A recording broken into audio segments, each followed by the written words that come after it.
I obtained a game code from the very kind people over at Fears Ahead Studios that gave me the opportunity to review this creative game.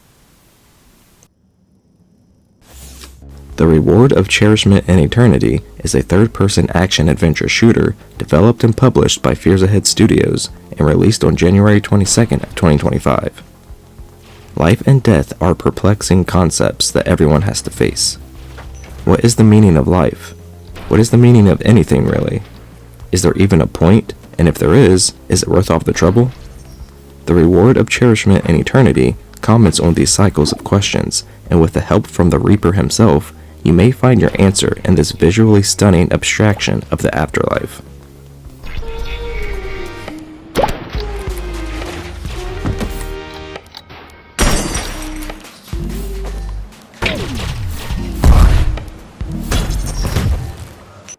Death has welcomed you to Forbidden Lands to ask you a favor. He wants you to complete 4 different areas around his living quarters to unlock the secrets of a large golden skull. You won't be left empty-handed, for Death will grant peace for a lost loved one if you accomplish his task. Hopping on your hoverboard and fighting your way through different environments like a snowy mountain or a sandy beach will slowly grant access to what Death wants. He will also talk to you more about life in general and show up throughout the levels in quirky ways. By the time your journey ends, hopefully you and Death both will have a better understanding about yourselves and each other. Or maybe not.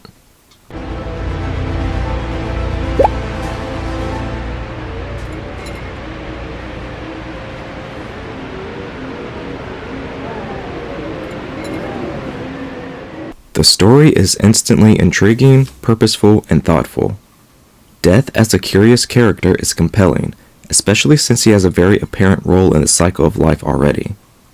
The narrative is paced nicely, broken up in between levels with some parts strung together in between. These block domed denizens don't have audible dialogue, but the game has plenty of text to read.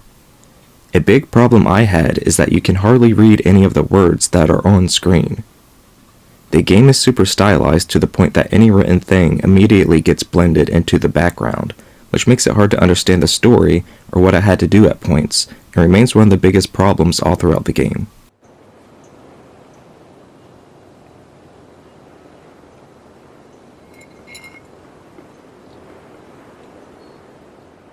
The gameplay is very unique, but the controls aren't intuitive at all and actually pretty inadequate.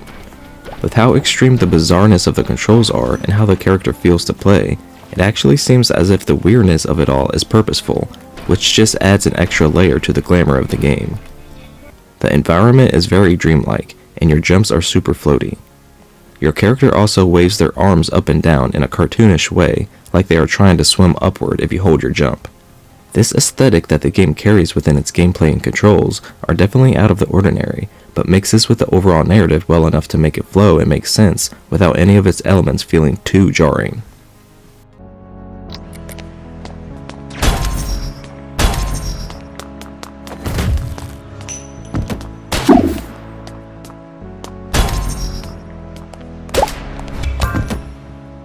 Your character's jump is tricky to maneuver and plummets you immediately after you let go of the jump button. It's easy for your lofty jump to cause some clumsy deaths. You can crouch to move through a few environmental spaces, and there's a slow roll that doesn't do anything for you really in combat, but must be utilized for some puzzles. You can also hit different things with your melee attack, and even that is unwieldy at times. You have to melee levers to activate them, and it could be really odd to run over and smack a lever to only fly right past it and fall off the edge, instead of just clicking a button to switch the lever over to the other position without any damage done.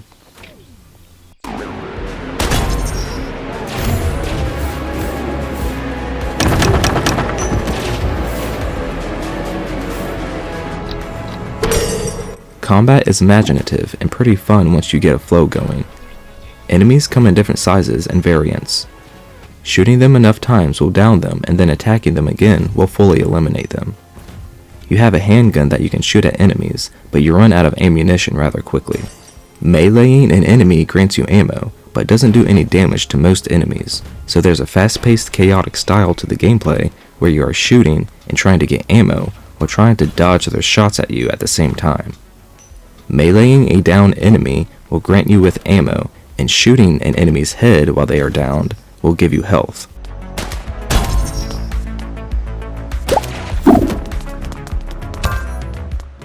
The challenge comes when other elements to the combat and gameplay get introduced in different levels. There are some enemies that have a red shield that must be taken care of first before you can do any damage. Lightly pressing the aim button and then shooting will shoot out your health ammo, which uses your health as ammunition, but can also break the shield off of enemies. So just with this instance, there's a lot more strategy introduced with having to take care of certain enemies first to get ammo, or depleting the shields off of enemies first and leaving the small fry to use to gain health back after using your health ammo.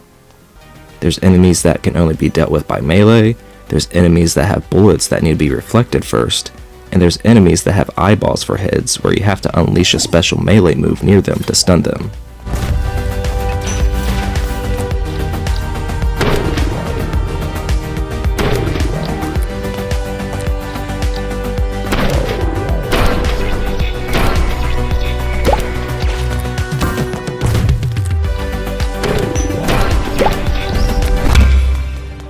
Each level, while looking pretty much the same color-wise, is drastically different in design and with their gimmick. The mountain level has snow you can roll in to freeze your gun to activate switches, and the beach level has a ball that you can kick into enemies to break their shield. You are always doing something different, and I really like the way that each level created something new to do with the combat. While the environments have some color splashed around at certain points, they are pretty sparse and barren overall, with only some breakable boxes and barrels scattered around. That doesn't make the game any less beautiful, with some areas having some amazing vista points or some striking imagery. It's always nice to hop on your hoverboard and roam around the larger parts of the biomes.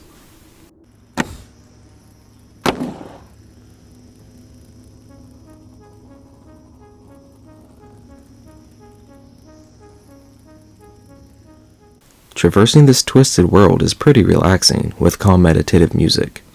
There are a lot of certified indie bops in the soundtrack, and there is a music player in the game that you can find that allows you to cycle through the alternative tunes as much as you want. A lot of the sounds in the game are caricatured, which fits perfectly to the nonchalant vibe the game clearly exhibits. The cartoony pop when you behead an adversary never gets old and is oddly satisfying given the grimness behind it.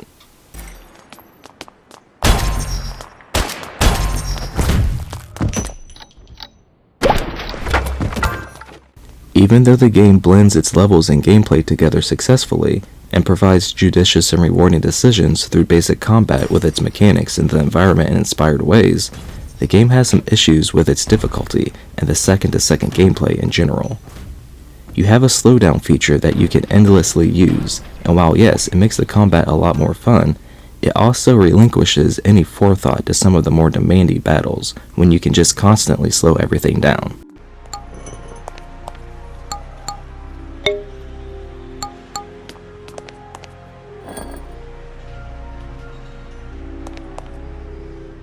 There are also a lot of discrepancies with the gameplay elements.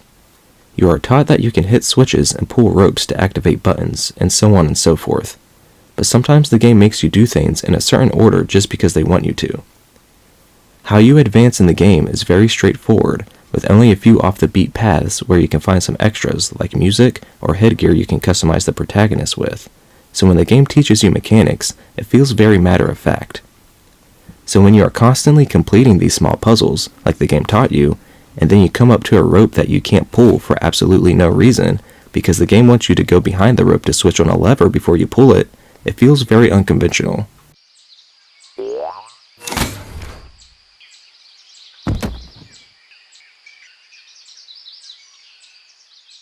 I also ran into a lot of weird happenings.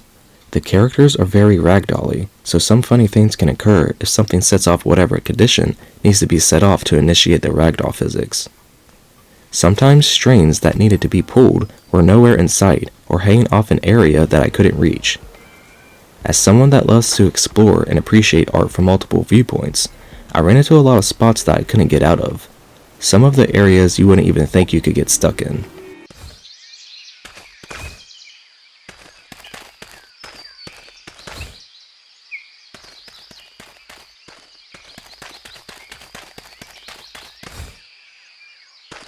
The Reward of Cherishment and Eternity is definitely my type of game. The game's individuality makes it clearly stand out and alluring from the get-go. The artistic choice in art style, combat, overall gameplay, and story fit together perfectly and loop into each other in surprising ways. Though I had some issues with some of the game's mechanics and found it hard to read the text, the perceptive narrative will undoubtedly leave an impression and have a lingering presence after you come to its conclusive end.